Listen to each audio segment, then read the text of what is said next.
Assalamualaikum warahmatullahi wabarakatuh. Perkenalkan, nama saya Alamat Simamora dari Prodi Manajemen Fakultas Ekonomi Bisnis.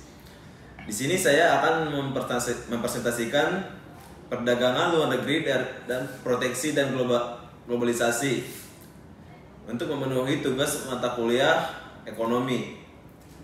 Baik, yang pertama saya akan membacakan yaitu keuntungan dari perdagangan luar negeri.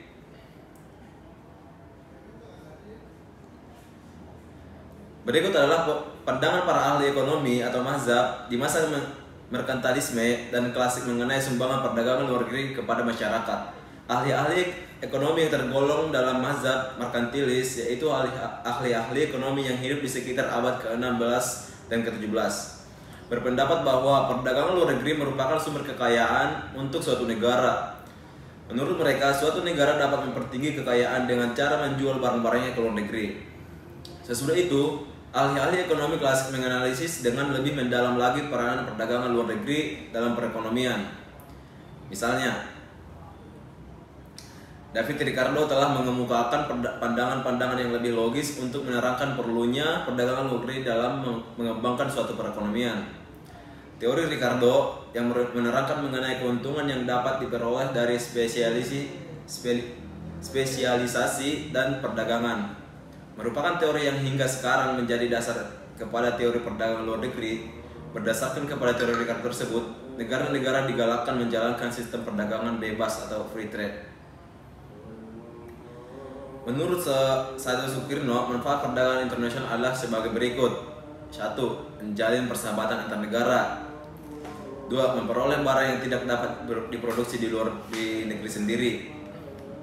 Banyak faktor yang mempengaruhi perbedaan hasil produksi di setiap negara, yaitu faktor-faktor tersebut diantaranya kondisi geografi, iklim, tingkat penguasaan iptek, dan lain-lain.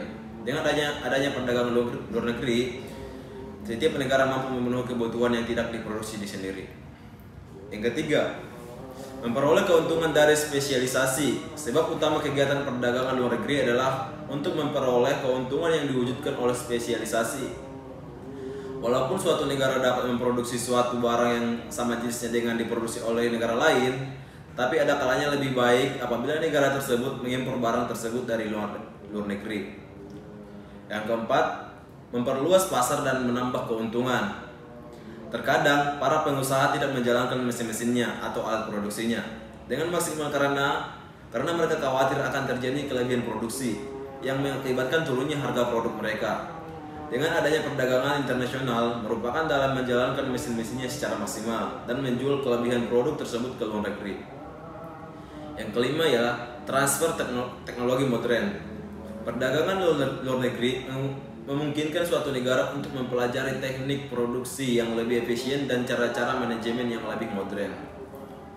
Berikutnya ya, keuntungan spesialisasi dengan menggunakan angka. Telah dinyatakan bahwa dengan mengadakan spesialisasi dan selanjutnya melakukan perdagangan luar negeri, dua keuntungan penting akan diperoleh oleh setiap negara, yaitu 1. Faktor-faktor produksi akan dapat digunakan dengan lebih efisien. Yang kedua, penduduk negara itu akan dapat menikmati lebih banyak barang-barang.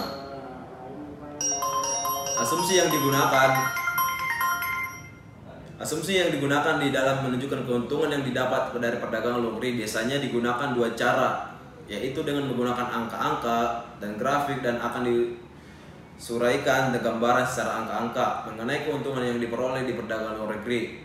Untuk menyederhanakan gambaran yang dibuat, perlu digunakan beberapa asumsi tambahannya, yaitu hanya dua negara yang akan melakukan spesialisasi dan perdagangan. Masing-masing negara hanya memproduksi dua jenis barang. Masing-masing negara hanya memiliki 2 unit faktor produksi.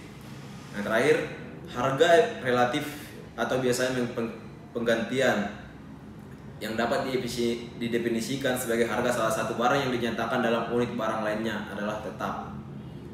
Berikutnya ya, keuntungan mutlak dan keuntungan berbanding. Yang pertama, keuntungan mutlak. Yang diartikan dengan keuntungan mutlak adalah keuntungan yang diperoleh oleh suatu negara dari mengkhususkan kegiatannya kepada memproduksi barang-barang dengan efisien yang lebih tinggi dari negara-negara lain. Angka-angka tak dalam tabel 19.1 menunjukkan produktivitas seseorang bekerja di negara A dan negara B dalam menghasilkan kain dan beras dalam 1 tahun tertentu. Contoh angka yang diberi menunjukkan bahwa di negara B seorang pekerja dapat memproduksikan kain lebih banyak dari seorang pekerja di negara A. Dalam menghasilkan kain, dalam keadaan seperti ini dikatakan bahwa negara B mempunyai keuntungan mutlak dalam memproduksi kain. Gambaran di atas juga menunjukkan bahwa seorang pekerja di negara A dapat mengeluarkan lebih banyak beras dari pekerja di negara B. Dengan demikian, negara A mempunyai keuntungan mutlak dalam memproduksi beras. Keuntungan berbanding.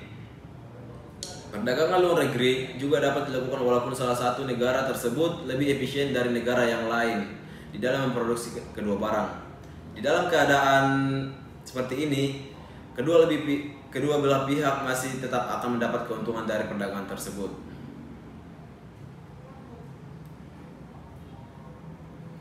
Dalam keadaan seperti ini yang baru digambarkan dan diterangkan di atas, negara yang dikatakan mempunyai keuntungan berbanding dalam memproduksi kain, sedangkan negara M dikatakan mempunyai keuntungan berbanding dalam memproduksi beras. Dengan demikian, keuntungan berbanding dapatlah diartikan sebagai keuntungan yang diperoleh suatu negara dari mengkhususkan atau melakukan spesialisasi dalam memproduksi barang-barang yang mempunyai harga relatif yang lebih rendah dari negara lain. C. Keuntungan mutlak dan perdagangan. Sebelum spesialisasi,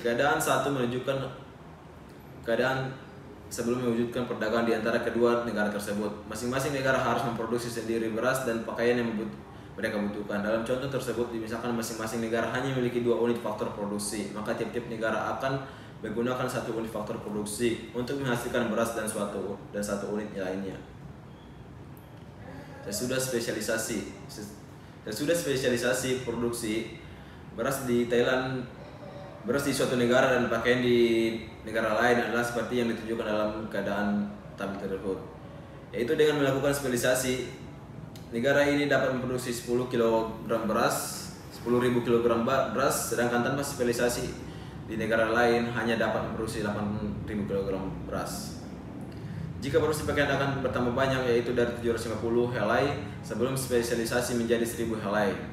Sudah spesialisasi, angka-angka ini menunjukkan bahwa dengan adanya spesialisasi faktor-faktor produksi dapat digunakan dengan lebih efisien. Ini dapat dilihat dari jumlah produksi yang semakin banyak walaupun jumlah pekerja adalah tetap. Keuntungan perdagangan.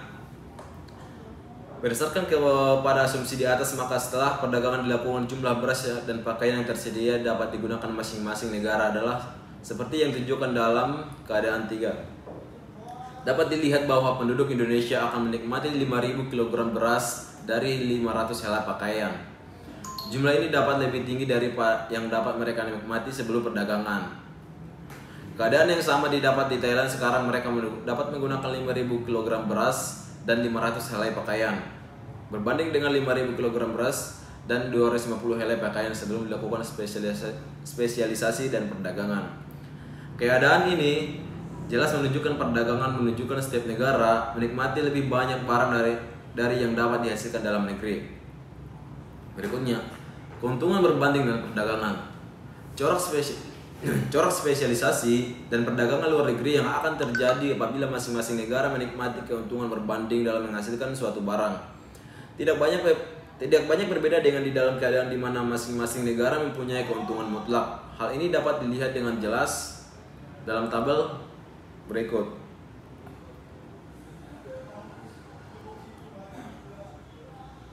Berikutnya ialah keuntungan perdagangan. Corak keuntungan yang diperoleh setelah perdagangan dilakukan. Yang ke-1, produksi mobil meningkat dari 70 menjadi 100 unit, tetapi produksi televisi berkurang dari 2.700 menjadi 2.400 unit. Dan ini adalah keadaan yang menguntungkan. Harga pertukaran adalah 40 televisi sama dengan 1 mobil. Berarti tambahan 30 unit produksi mobil sama nilai dengan 1.200 televisi, jumlah yang lebih besar dan pengurangan produksi televisi yang berlaku sesudah perdagangan.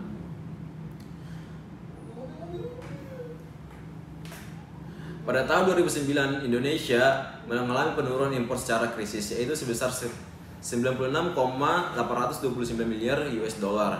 Walaupun mengalami penurunan, namun impor pada tahun ini tidak sekecil pada tahun 2008. Indonesia mengalami keadaan impor tertinggi pada tahun 2012.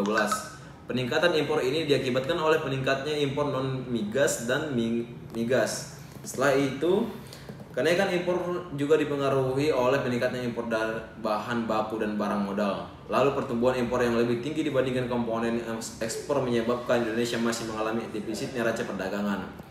Namun pada tahun 2013 ini Indonesia dapat menurunkan sektor impor sebesar 51,351 US dollar. 2. Syarat perdagangan. Syarat perdagangan adalah rasio di mana suatu negara bisa memperdagangkan produksi domestik dengan impor atau menggambarkan perbandingan di antara harga barang yang ekspor atau suatu negara dengan harga yang barang impor. Faktor-faktor yang mempengaruhi ekspor dan impor: selera konsumen untuk barang produksi dalam luar negeri. Yang kedua, harga barang di dalam negeri dan luar negeri.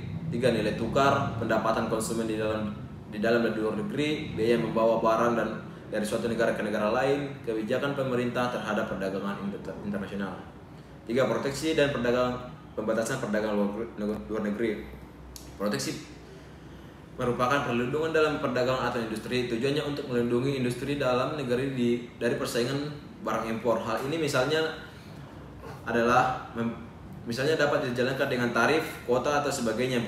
Pengertian tarif adalah pembebanan pajak atau custom dites terhadap barang-barang melewati batas suatu negara. Tarif digolongkan menjadi: bea ekspor adalah pajak atau bea yang dikenakan terhadap barang yang diangkut manusia ke negara lain. B. Bea transito adalah pajak bea yang dikenakan terhadap barang-barang yang melalui wilayah suatu negara dengan ketentuan bahwa barang tersebut sebagai tujuan akhirnya adalah negara lain. C. Bea impor adalah pajak atau bea dikenakan terhadap barang-barang yang masuk ke dalam custom area suatu negara dengan ketentuan bahwa negara tersebut sebagai tujuan akhir. Proteksi bisa berbentuk pengenaan tarif, kuota, pelarangan impor, dan subsidi. Baik, terima kasih. Itulah tadi penjelasan saya tentang perdagangan luar negeri, proteksi dan globalisasi. Apabila ada kekurangan, mohon maaf. Terima kasih.